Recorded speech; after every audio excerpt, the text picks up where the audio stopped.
Hi, and welcome to the 10-Minute Food Truck Training Podcast. My name is Bill Moore. I'm the founder of Food Truck Training Group on Facebook, co-owner with my beautiful wife, Melissa, of our own food truck. It's called Food Truck 101. And I'm the executive director of the National Street Food Vendors Association, which is a nonprofit dedicated to education, advocacy, and uplifting all food vendors. Today, I'm going to be talking about a profit and loss statement and what should be on your profit and loss statement, and then how do you categorize different things within a profit and loss. But before we get into that, I want to remind you guys I'm going to be in Orlando, Florida this year, November 12th and 13th. I'm going to be a part of the Food Truck Owners Expo, and I'm going to be giving two classes. One is on writing a profitable menu. The other is on marketing in the off-season. Then after I give those two classes, I'm going to be out on the main expo floor. I'm going to kick off the Campfire Networking Lounge sessions, where I'll be given a short topic. You guys can sit and listen to me talk about yet another topic on food trucks, or you can sit and ask me questions. After I get those campfire sessions kicked off, I'm going to turn it over to different speakers, and then I'm going to be back in our nonprofit association's booth, where you guys can, again, join me, sit down, relax, talk to me about what's going on in your world with food truck. And then if you have questions about the association, you can ask those as well. Again, that's November 12th and 13th. Just go to ftoexpo.com, place your order for those tickets today, and when you do, put in code FTTG15 for a 15% discount. I want to thank Table Needs for sponsoring this episode of the 10-Minute Food Truck Training Podcast. Table Needs is a full-service POS system capable of handling your busy food truck, cash, credit card, and reporting needs. Check out the link in the description for more information about Table Needs. So let's talk about that profit and loss statement. Someone asked a question on our Facebook group about what should you include in food costs. Should it be the paper products, or should it be just food only? So let's talk about how real restaurants in the real world do their food cost, how they do their paper cost, and then how they do a profit and loss statement, and then how we can translate what those restaurants do into what we do on a food truck. So first of all, just so you understand, I've worked at a whole bunch of different restaurants. I worked starting with Rax Restaurants, went to Wendy's, went to Shoney's, went to Hardee's. From there, went to Burger King, worked at Whataburger, worked at McDonald's, worked at Quiznos. That was a franchise that we had. Worked at Slotsky's, also as a franchise, and then had our own restaurant called the Philly Station. So I have worked at a bunch of different places, been taught how all of those different places do profit and loss statements, as well as I was the one that had to teach other managers how to do those profit and loss statements. So I know profit and loss statements from the corporate world inside and out. Now understand that each franchise and each company does their profit and loss just a little bit different. But basically what it all boils down to is you have a bunch of stuff that's within the control of the management of the facility, the restaurant, the food truck, and those are the things that they have to be graded on, and those are the things that you as an owner have to control. And then there's other things that you really can't control because you can't negotiate the price. You just have to pay whatever it is, and those things are not within your day-to-day control because the price doesn't change. So you don't really worry about them other than each month when you got to pay them, or when the contract has to be renewed and you figure out if there's a way for you to get something less expensive as an alternative. But from a day-to-day perspective, you got to worry about labor, you got to worry about food, you got to worry about a few other expenses that are variable, and variable means they are only going up in cost as your sales go up. So they vary in dollar amount from week to week, month to month. So let's talk about what should be included in food costs. That was a question that we got. And amazingly, a bunch of people gave competing answers. Those competing answers include fancy words like disposables and to include paper. Some people said not to include paper. So what do the real restaurants out there do? What do we do at Rax Restaurants? Worked there 13 years. I ended up being a corporate trainer and area manager in Florida. I know what they did because they taught us down to the penny how to do a P&L statement. If you worked at Rax Restaurants in the 70s, 80s, or 90s and worked at one of their company stores, you knew to the penny what your store made. Most companies don't do that. They hide a lot of the expenses. They also hide a lot of the rebates that they get. So the store manager doesn't know the profitability of the store they're running. They just know what they're in charge of, and that's what they're graded on as far as their reviews. And if they're a part of a bonus system, that's how they get bonused on the things they have direct control on. Rax Restaurants, on the other hand, taught us how to do a full P&L. So at Rax Restaurants, we had a food cost and we had a paper cost. Now this is in the late 70s, early 80s, so the food cost back then, so we're talking 40, 50 years ago, back then, food cost goal was 32%. Paper cost was 3%. So you add those two together, we had about 35% overall cost. Go to Wendy's. Wendy's had a little bit lower food cost. Our Food cost at Wendy's was around 31%. This is in the 90s by the time I got to Wendy's. Go to Shoney's, their food cost was at 28%, and this is a sit-down restaurant with a buffet, a breakfast buffet, and we did different kind of dinner buffets. We ran a 28% food cost. So now we're into the mid to late 90s. Go to Burger King. Burger King, the food cost goal typically was around 27%. So now we're into the 2000s. And you see restaurants have been getting lower and lower on their food cost. There are still people today in our Facebook group and on other Facebook groups that will say 33%. That is not a goal. You're going to lose money. Quick service restaurants, which are the closest analog to a food truck, run less than that. They run significantly less than that. Whataburger, worked there, 24%. They sell a premium burger, and it's huge. 24% food cost. So understand that 33% is not a viable number, so quit even thinking that it is. But should you include paper with that cost no matter what it is? The answer for a food truck is yes. Simply because every single product you send out is what? Going to be wrapped in some way, shape, or form. You go to a restaurant like McDonald's, Burger King, Wendy's, not everything is going to be put in a paper bag. So they have a little bit of variation in their costs, and that's why they want to inventory it separately from the food cost. Stores that have a higher drive-through, which means things are getting bagged and getting bagged differently than they would bag them if somebody came inside, because inside it gets a tray. They may not get a lid on their cup. Some people don't use straws. But at the drive-through, every single drink gets a lid, every single drink gets a straw, because you want to have that stuff ready to go before the car gets there so you can hand it out and send them on their merry way. Food trucks are just like that. We are drive-throughs, even though we don't have cars driving through. We have people walking through, but every single thing that we hand out is identical. We don't have some people saying, yeah, I want that for here, and we package it differently than we would when somebody says, hey, I want this to go. Now, some food trucks do package things differently, but most of them do not. They don't want to have to figure out, how do I package this? They just want to get the thing packaged and get it out as quick as they can. So that's why I recommend just lumping it all together. So all the food ingredients, all the spices, all the oils, everything that goes into creating your recipes, then you got to package it. That's why when you use my food cost spreadsheets, it has what we call final product. And the instructions for that final product is how you hand it out to your guest. So if you're selling a sandwich, that means it's being wrapped. And it's most likely going into a bag. It's going to have however many napkins you normally pass out. And it gets handed out. You sell fries, they go in some kind of container. You sell plated meals, they're going in a 3-compartment plate. They're going to get utensils, knives and forks and spoons. They're going to get napkins.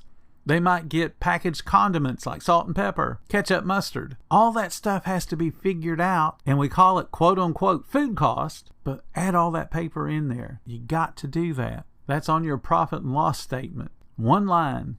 Some people generically call it cost of goods. I don't like that because it's not what we sell. We don't sell goods. Goods are retail. You go to Sears, they have cost of goods because they got shirts, they got jewelry, they got watches, they got shoes, they got washing machines, they got refrigerators. So all of that stuff is a cost of goods sold. We are not like that. We sell food.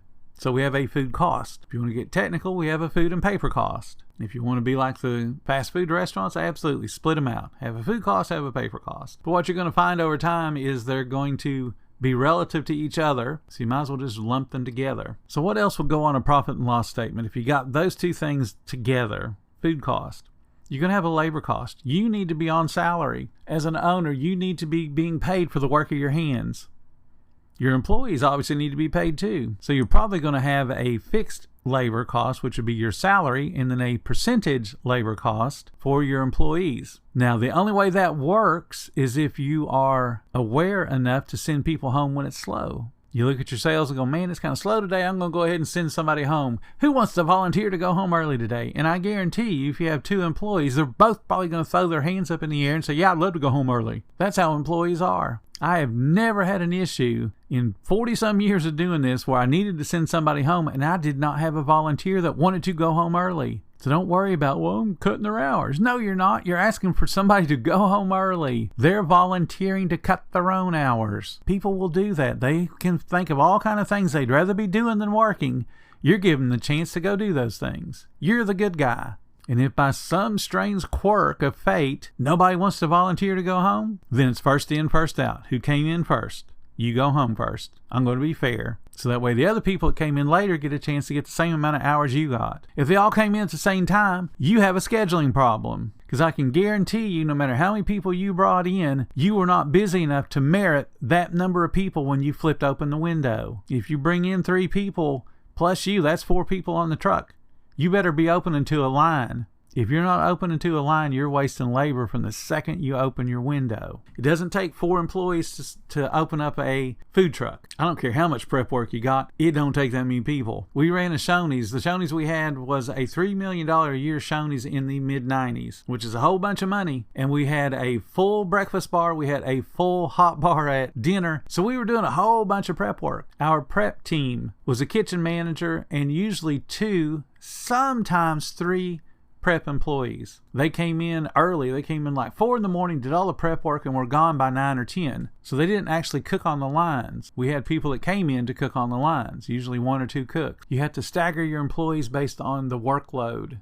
They should not all be coming in at once. And certainly they should go home based on the relative sales that you're doing. If it's slow, send somebody home. So you have food costs. Again, food and paper. You got labor. Then the one thing that people were talking about in this discussion that really bothered me and served to confuse people is a quote-unquote disposables. What's a disposable? In restaurants, in chain restaurants, a disposable is something the restaurant itself consumes to be able to produce whatever it's producing. Now, what does that mean? Because you're going, well, we consume the paper to wrap our sandwiches. No, you sell the paper to wrap your sandwiches because you don't send out a wrapper unless somebody has bought something. However, you did wash your hands, so you consumed soap. It's not technically a disposable. It's a cleaning supply. But what did you do as soon as you washed your hands? You dried them. There's the disposable. You didn't sell not one morsel of food yet, but you had to wash your hands to get ready to do prep. Certain food items you're probably putting on gloves. Another disposable. So now you've got paper towels, you got gloves. Those are disposables because those had to be consumed by the restaurant, by the food truck, independent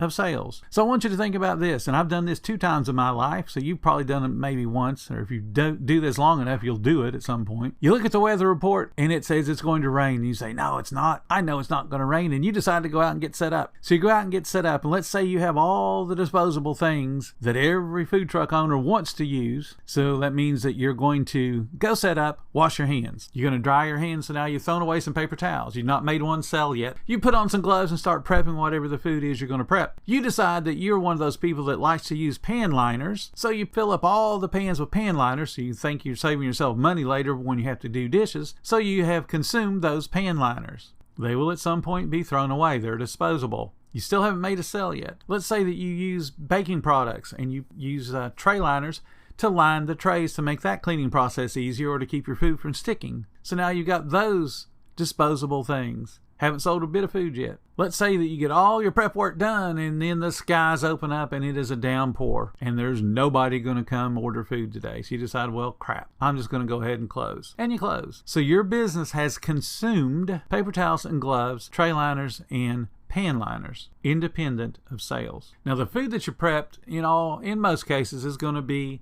good for tomorrow. So you've not lost any food. You haven't created a food cost yet. And certainly you've had no paper cost because no guests came to buy anything. But you have consumed things to run your business. Those are disposables. They're disposable to the business to keep it in operation. It's not something you can go, well, I need to figure every sandwich I sell is going to have a hand wash. That means I'm using 2 paper towels per sandwich. That's not how that works. Because it won't work that way. Because you will make multiple sandwiches off of 1 hand wash. You will make multiple food items off of a single pair of gloves. The only time you would not do that is if you're a hot dog cart owner or some single person operation where you're taking an order, making food, taking an order, making food. It's only 1 set of gloves per 3 orders, and they make it cheaper on themselves. Again, disposables. Those things are not tied in a one-to-one relationship to your sales. They're not a cost of goods. They are disposables. They are something your business consumes and is not relative to sales. In that same instance I gave you a few minutes ago, you probably had to wash a whole bunch of dishes. So yeah, you consume soap. Again, not relative to sales. So what you got to understand when you set up your own P&L, make your own lines and then think out what makes sense to me and how can I control this.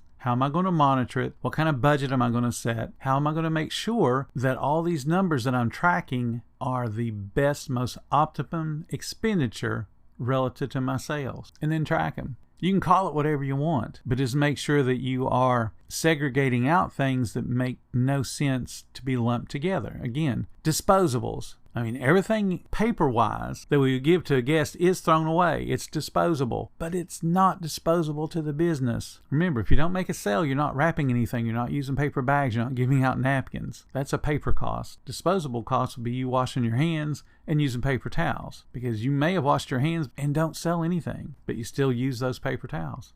Those are disposables because it's relative to the business, not relative to the sales. I want to thank you guys so much for listening to the 10-Minute Food Truck Training Podcast. Please take a moment to follow our podcast, and if you really like what we do, show us some support. There's going to be a link in the description to make that happen. Every little bit does help keep us going. Until next time, you guys have a profitable day.